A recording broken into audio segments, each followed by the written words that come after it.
Hey lovely sexy hobby people, welcome to today's video, which is going to be issue 57 of Dungeons & Dragons Explorer. We get another dice set in a tin with this issue, so come and join me on the desk and we'll have a look. Hey lovelies! Right, here we go. Issue 57, Dungeons & Dragons Adventure, we get a dice tin.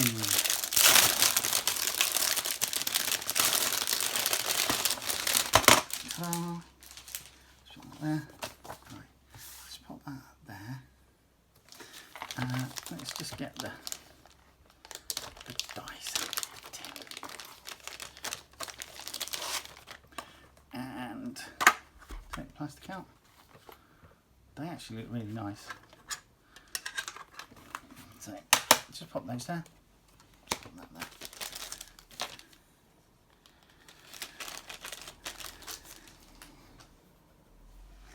Right. Diplomacy Part 2. A points-based system can help determine how diplomatic your characters really are. So this is interesting. We've seen diplomacy can be a useful tool in your party's bag of tricks. Instead of applying the rules for social interaction, see Diplomacy Part 1. A different way to judge your diplomatic efforts is to use points system. Points provide a clear and measurable way to track your group's achievements. Players receive immediate feedback on their actions, which can help them understand what works and what doesn't. Not every situation is improved by the swing of a great axe, no matter how strongly the barbarian insists. I miss our barbarian in our campaign. She was great. Not a great conversationalist, but she was just great all round. Points well made. Right. Plus 1 point. Respectfully meet the ruler of a fiefdom or their kingdom. Plus 1 point. Identify who in a fiefdom supports war and who supports peace. Plus 2 points. Solve a fiefdom's problems, boosting their trust. Kill a monster, recover an item, etc., etc. Plus 2 points. Get a feudal lord to agree to peace talks. Plus 3 points. Get a feudal lord to de-escalate by removing troops from the border. Plus 8 points. Get both feudal lords to sign a peace treaty. Okay.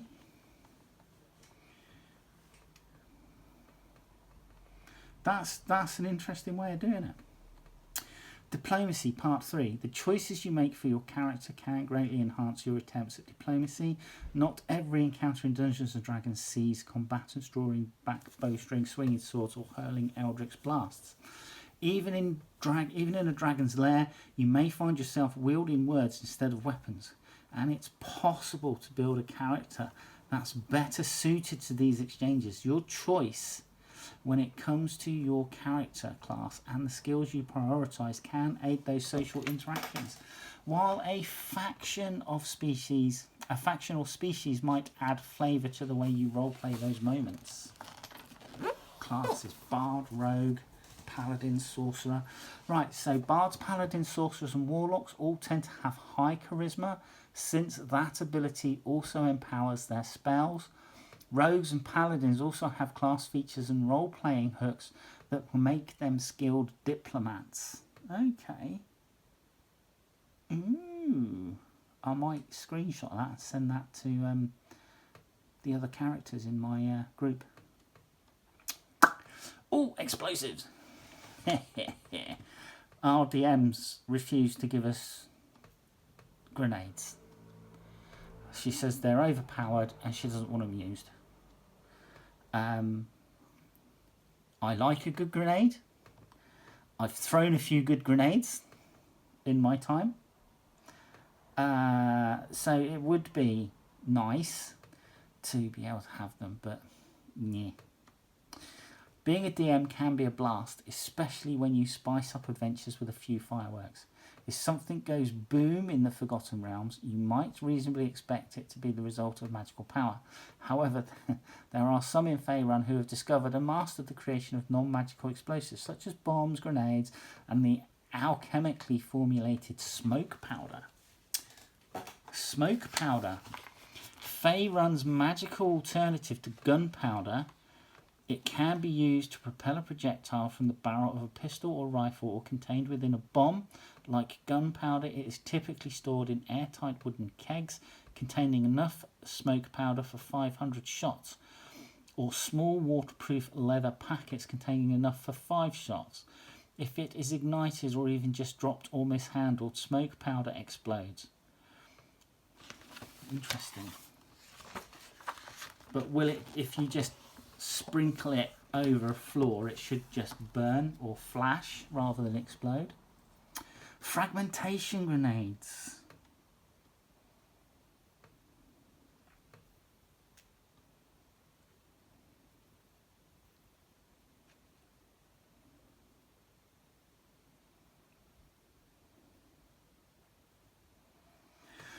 So, fragmentation grenades. These deadly devices are even more advanced than dynamite, dispersing fragments at high velocity when they detonate. They are thrown as an action. A fragmentation grenade has a range of 60 feet and a burst radius of 20 feet. Any creature within that radius must make a DC 15 dexterity save, taking 5d6 piercing damage if they fail, or half as much if they succeed.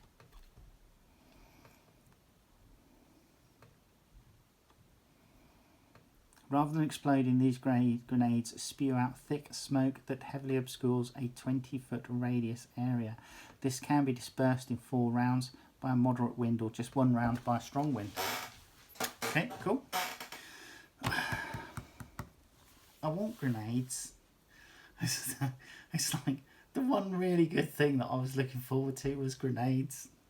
Just hurling grenades. Dagnammit. Right. Building a dungeon, part 1. Follow our guide to build a living, breathing dungeon that excites and challenges your players. When you're playing a game called Dungeons and Dragons, you might be forgiven for thinking that a dank subterranean structure or a fearsome-looking worm awaits around every corner. But really, dungeons should be in big print and dragons in tiny text next to it. Just about every adventure has a dungeon in it, and far from all adventures feature dragons. So let's learn how to make a good dungeon.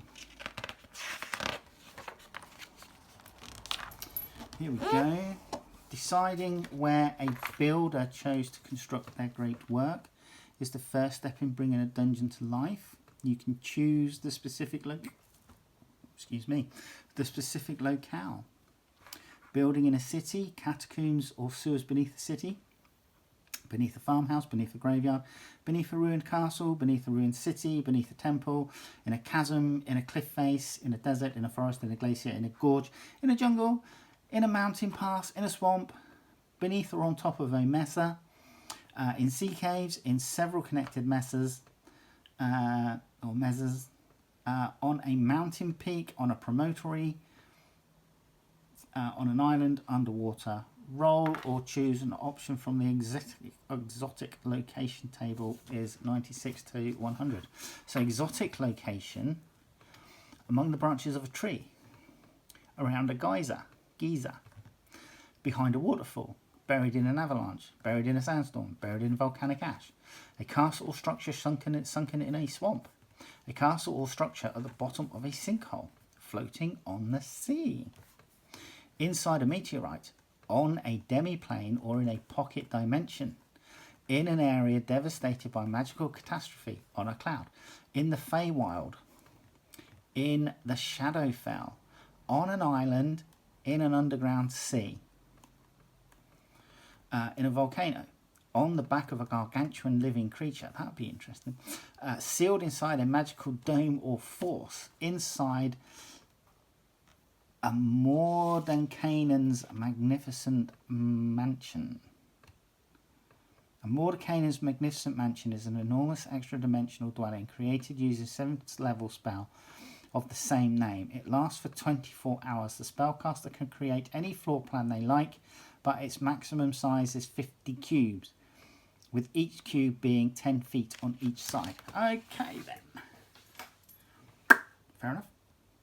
Then we got General Feats Part 7, so species specific. This looks like we're looking at Dragonborn amongst others. Dragonborn feats and Elven feats as well. So Dragonborn Dragon Fear, Dragon Hide, Elven Feats, Elven Accuracy, Drow High Magic, Fey Teleportation, and Wood Elf Magic. Umber Hulks. These creatures' vicious claws and snapping mandibles might be the last thing you remember, if you remember them at all. Sometimes it pays to be mindful of your environment if you find yourself wandering through a dungeon or other stone structure where many of the doors and walls have been demolished and reduced to debris. You might be in the presence of Umber Hulks. These large monstrosities also molt, shedding their carapaces as they grow new ones, which is another telltale sign that they're inhabiting the area. An abominable horror from deep beneath the earth, an Umber Hulk burrows into cave complexes, dungeons and or underdark settlements in search of food. Since Umber Hulks can move through earth at 20 feet per round and even work their way through solid rock at 10 feet a round, they often form new tunnels in their wake. The steel-hard chitin of Umber Hulk's body can withstand the cave-ins, tunnel collapses and rock falls that commonly follow it. They are going to be a bugger to kill then.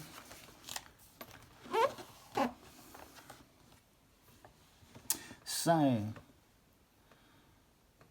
Tremor Sense, Confusing Gaze, and all in a day's work. When an Umber Hulk appears in a shower of earth and rock, its unsuspecting quarry turning to face the oncoming threat, it employs another skill that makes it such a successful predator: confusing gaze. Creatures within 30 feet of the Umber Hulk that are able to see its eyes make a charisma saving throw or find themselves entranced by its bewildering eyes. Unless surprised, a creature can avert its eyes to avoid the saving throw at the start of a return.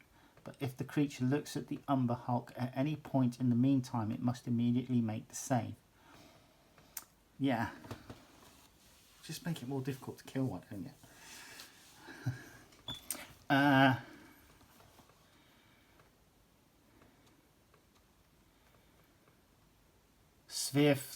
Sverfneblin.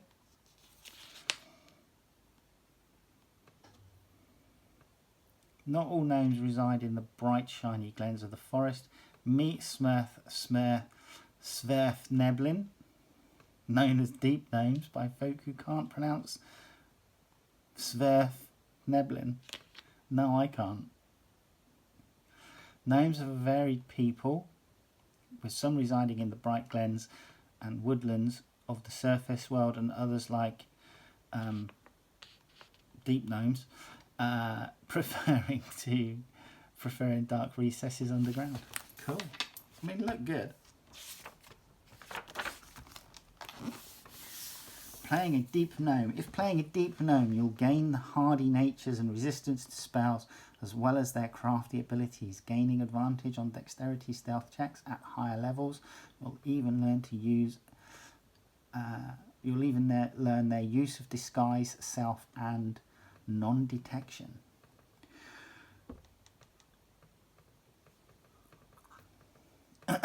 And then we have Panic at Creek Chic mines. I did emphasise the on that, so you couldn't mistake what I was actually saying. Encounter background. Having entered the Underdark from the Stone Eye, the adventurers descend on the path of Gauntlgrim with the hope of establishing peace between Dwarven City and the Thunderspear Orc tribe. Two allies accompany the party. First, Vanver, the noble dwarf, is a diplomat who was imprisoned by the Thunderspear Orcs under the rule of the previous chieftain Gormak the Deceiver. Second is the ally and current chieftain Tirka Oathkeeper, who reclaimed her title with the aid of the adventurers. Depending on the outcome of Encounter 55, Tirka may be unarmed. Vanver's navigation skills are reliable, but the Underdark is not. As the party approaches an intersection, they learn that the path leading to Gauntlgrim is blocked by a rock slide. A crew of deep gnome minders can clear the passage, but they require help beforehand. So let me guess, they require that we kill one of those big creatures, the Hulk, that we just talked about. Creekshick mines, mine features, event hunted, tremor sense, what spook the miners. Here's our map. So wet cavern, dry deposit, probing tunnel, sounds kinky, new deposit, active deposit, break room and storage. So those are all your main key locations.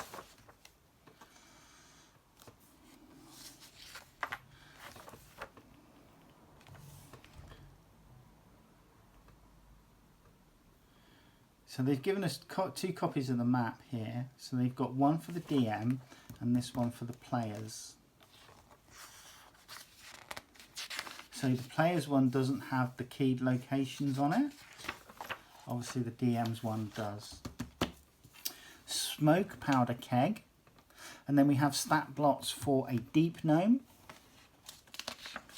and an umber hulk. What do they remind me of? They remind me of something and I can't think. Oh, it was that. It was a black and white 1950s sci-fi movie. And I can't remember what it is. Is it This Island Earth or something like that? Oh, no, was it black and white though? I can't remember.